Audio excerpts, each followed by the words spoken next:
ಸ್ನೇಹಿತರೆ, ನಮ್ಮ ಚಾನಲ್ಗೆ ಸ್ವಾಗತ. ನಾನು ಇವತ್ತಿನ ದಿವಸ ಶ್ರೀ ಗುರುಭ್ಯೋ ನಮಃ.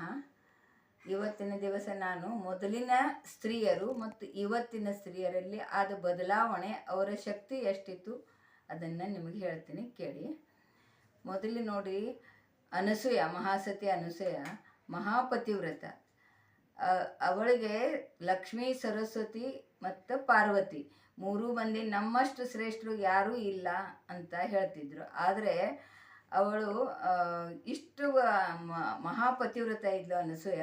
ಅಂದರೆ ಅವರೆಲ್ಲ ಪಾರ್ವತಿ, ಸರಸ್ವತಿ, ಲಕ್ಷ್ಮಿ ಏನಂತಾರೆ ಅಂದರೆ, ಅವ್ರು ಹೇಳ್ತಾರೆ, ನೀವು ಹೋಗಿ ಮತ್ತು ಅವರ ಗಂಡಂದ್ರಿಗೆ ಹೇಳ್ತಾರೆ, ಬ್ರಹ್ಮ, ವಿಷ್ಣು, ಮಹೇಶ್ವರು, ನೀವು ಆಕೆಗೆ ಪರೀಕ್ಷೆ ಮಾಡಿ ಬರ್ರಿ. ಆಕೆ ಪಾತಿವ್ರತ್ಯದ ಶಕ್ತಿಯಿಂದ ಅವಳು ಏನು ಮಾಡ್ತಾಳೆ ಅಂದರೆ, ಅವ್ರನ್ನೆಲ್ಲ 6 ತಿಂಗಳ ಮಕ್ಕಳ ಹಾಗೆ ಮಾಡ್ತಾಳೆ. ಕಾರಣ ಅವರು ನಿರ್ವಾಣದಲ್ಲೇ ಅಡುಗೆ ಮಾಡಿ ಬಡಿಸ್ಬೇಕು ಅಂತ ಹೇಳ್ತಾರೆ. ಮೊದಲಿನ ಸ್ತ್ರೀಯ ಶಕ್ತಿ ಅಂದರೆ ಹೀಗಿತ್ತು.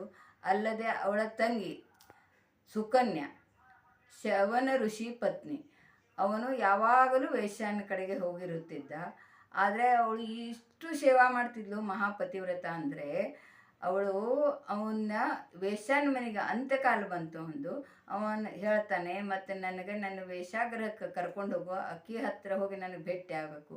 ಅವಳು ಹೆಗಲ ಮೇಲೆ ಹಾಕ್ಕೊಂಡು ಹೋಗುವ ಎಳ್ಯಾಕ, ಆಗ ಒಬ್ಬ ಋಷಿ ಮಾಂಡವ್ಯ ಅಂಥೇಳಿ, ಅವನು ಕಂಬದ ಮೇಲೆ ಖಡ್ಗ ಇಟ್ಟು ತಪಶ್ಚರ್ಯ ಮಾಡ್ತಿರ್ತಾನೆ. ಅವಳು ಅದಕ್ಕೆ ಹಾಯ್ದದ್ರಿಂದ ಅವನು ತಪೋಭಂಗ ಆದದ್ರಿಂದ ಅವನೇನು ಶಾಪ್ ಕೊಡ್ತಾನೆ, ಬೆಳಗಾಗೋದ್ರೊಳಗೆ ಸೂರ್ಯೋದಯಕ್ಕೆ ನಿನ್ನ ಗಂಡ ಮೃತನಾಗುತ್ತಾನೆ ಅಂತ. ಆದರೆ ಆಕೆ ತಪಶ್ಚರ್ಯದ ಶಕ್ತಿ ಅಂದರೆ ಆಕೆ ಸೂರ್ಯೋದಯ ತಟ್ಟಿಸ್ತಾಳೆ. ಎಲ್ಲ ಋಷಿಮುನಿಗಳು ಆರ್ಗೆ ಬಿಡಲಿಕ್ಕೆ ಆಗೋದಿಲ್ಲ ಅಂಥೇಳಿ ಅವ್ರು ಏನು ಮಾಡ್ತಾರೆ ಅಂತಂದರೆ, ಸುಕನ್ಯನ ಕಡೆಗೆ ಮತ್ತೆ ಶರಣ ಬರ್ತಾರೆ. ಅಂದರೆ ಆಗಿನ ಸ್ತ್ರೀಯರ ಒನಕೆ ಒಬ್ಬವ ಅಮರಳಾದಳು. ಆಮೇಲೆ ಬೆಳವಡಿ ಮಲ್ಲಮ್ಮ, ಬೈಲಹೊಂಗಲ ಜಿಲ್ಲಾ. ಬೆಳವಡಿ ಮಲ್ಲಮ್ಮ ಮುಸ್ಲಿಂ ಸೈನಿಕರನ್ನೆಲ್ಲ ಸೋಲಿಸಿದ್ಲು.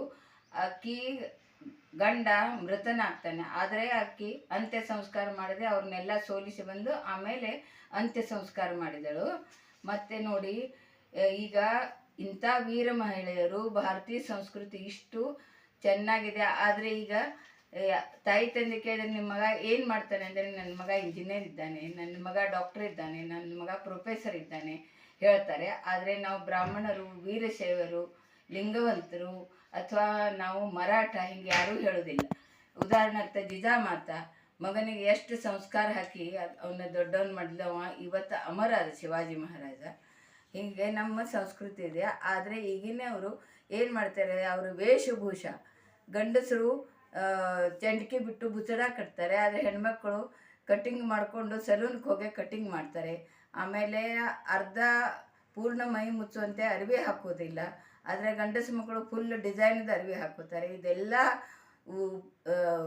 ಇದೆಲ್ಲ ಸಂಸ್ಕೃತಿ ತಪ್ಪಿ ಹೋಗಿಬಿಟ್ಟಿದೆ. ಎಲ್ಲ ಮಹಿಳೆಯರು, ಎಲ್ಲ ಸ್ತ್ರೀಯರು ಏನು, ನೀವು ಸ್ವತಃ ಎಲ್ಲ ಮಾಡಬೇಕು, ನೀವು ಶಿಕ್ಷಣ ತೊಗೊಂಡಿರ್ತೀರಿ, ನೌಕರಿ ಮಾಡಬೇಕು, ಎಲ್ಲ ಮಾಡಬೇಕು. ಆದರೆ ತಾಯಿ, ಸೊಸೆ ಮತ್ತು ಮಗಳು ಎಲ್ಲ ಸಂಬಂಧಗಳನ್ನು ಕಾಪಾಡಿಕೊಂಡು ನಮ್ಮ ಭಾರತೀಯ ಸಂಸ್ಕೃತಿಯನ್ನು ಬೆಳೆಸಬೇಕು ಅನ್ನುವಂಥ ಒಂದು ಉದ್ದೇಶದಿಂದ ನನ್ನ ಅಲ್ಪ ವಿಚಾರ ನಿಮ್ಮ ಮುಂದೆ ಇಟ್ಟಿರುತ್ತೇನೆ, ನೋಡಿ. ಮುಸ್ಲಿಮರ ಹೈದರ್ ಅಲಿ, ಆಗ ಅವಳು ಹೇಗೆ ಮಾಡ್ತಾಳೆ ಅಂತಂದರೆ, ಗಂಡ ಊಟಕ್ಕೆ ಕೂತಿರ್ತಾನೆ, ಅವನ್ನ ಎಬ್ಬಿಸ್ಬಾರ್ದು ಅಂತ ಒನಕೆ ತೊಗೊಂಡು ಹೋಗ್ತಾಳೆ. ಹೋಗಿ ಅವಳು ಎಲ್ಲ ಸೈನಿಕರನ್ನು ಒನಕೆಯಿಂದ ಬಡಿದು ಹೊಡಿತಾಳೆ. 150 ಹೈದರ್ ಅಲಿ ಸೈನಿಕರನ್ನು ಹೊಡಿತಾಳೆ. ಆದರೆ ಒಬ್ಬ ಅಡುಗೆ ಕುಳಿತಿರ್ತಾನೆ, ಅವನು ಆಕಿನನ್ನು ಹೊಡಿತಾನೆ. ಆಕೆ ಒಬ್ಬ ಅಮರಳಾಗ್ತಾಳೆ. ಅದಂತೆ ಝಾನ್ಸಿ ಲಕ್ಷ್ಮೀಬಾಯಿ ಮತ್ತು ಕಿತ್ತೂರು ಚೆನ್ನಮ್ಮ, ಈ ಪೈಲಾ ಸ್ತ್ರೀಯರ ಶಕ್ತಿ ಹೇಗಿತ್ತು ಹೇಳಿ. ಆದರೆ ಈಗ ಶಿಕ್ಷಣ ತಗೊಂಡಿರ್ತಾರೆ, ತಗೊಳ್ಳಿಕ್ಕೇ ಬೇಕು. ಈಗಿನ ಕಾಲದಲ್ಲಿ ಸ್ತ್ರೀಯರಿಗೆ ಅಷ್ಟು ಸ್ವಾತಂತ್ರ್ಯ ಇದೆ. ಸ್ತ್ರೀಯರು ಶಿಕ್ಷಣ ತಗೋಬೇಕು, ನೌಕರಿ ಮಾಡಬೇಕು. ಆದರೆ ಮನೆಗೆ ಬಂದ ನಂತರ ಹೆಣ್ಣು ಮಗಳಿಗೆ ಎಷ್ಟು ಇದು ಸಂಬಂಧ ಇರುತ್ತವೆ ನೋಡ್ರಿ. ಯಾರ ತಾಯಿ ಇರ್ತಾಳೆ, ಯಾರ ಮಗಳು ಇರ್ತಾಳೆ, ಯಾರ ಸೊಸೆ ಇರ್ತಾಳೆ, ಯಾರ ಅತ್ತಿಗೆ, ಯಾರಿಗೆ ನಾದಿನಿ, ಹೀಗೆ ಎಷ್ಟೋ ಎಲ್ಲ, ಒಬ್ಬರ ಹೆಂಡತಿ, ಹೀಗೆ ಎಷ್ಟೋ ಎಲ್ಲ ಅವಳಿಗೆ ಸಂಬಂಧ ಬಳಗ ಇರ್ತವೆ.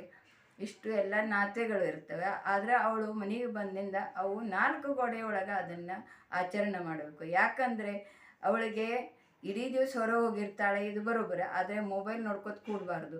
ಈಗ ಮಕ್ಕಳಿಗೆ ನೀವು ತೊಟ್ಟಿಲ ಮನೆಯಲ್ಲಿ ಇಟ್ಟಿರ್ತೀರಿ, ಮನೆಗೆ ಬಂದ ನಂತರ ಅವ್ರ ದೇವ್ರ ಮುಂದೆ ದೀಪ ಹಚ್ಚಿ ಶ್ಲೋಕ ಹೇಳಬೇಕು, ಪುರಾಣದಲ್ಲಿ ಕಥೆ ಹೇಳಬೇಕು. ಬೆಳಗ್ಗೆ ಬಾಗಿಲದಲ್ಲಿ ರಂಗೋಲಿ ಹಾಕು. ಯಾಕಂದರೆ ವಿಭೀಷಣ ನಮ್ಮ ಮನೆಗೆ ರಾಮ ರಂಗೋಲಿ ನೋಡಿ ಒಳಗೆ ಬರ್ತಾನಂತೆ, ರಾಮನ ಪ್ರವೇಶ ಆಗ್ತದೆ. ಅದಕ್ಕೆ ದೇವರ ವಾಸ ಆಗಬೇಕು, ಸಂಚಾರ ಆಗಬೇಕು ಅಂತ ಬಾಗಿಲಿಗೆ ರಂಗೋಲಿ ಹಾಕಬೇಕು.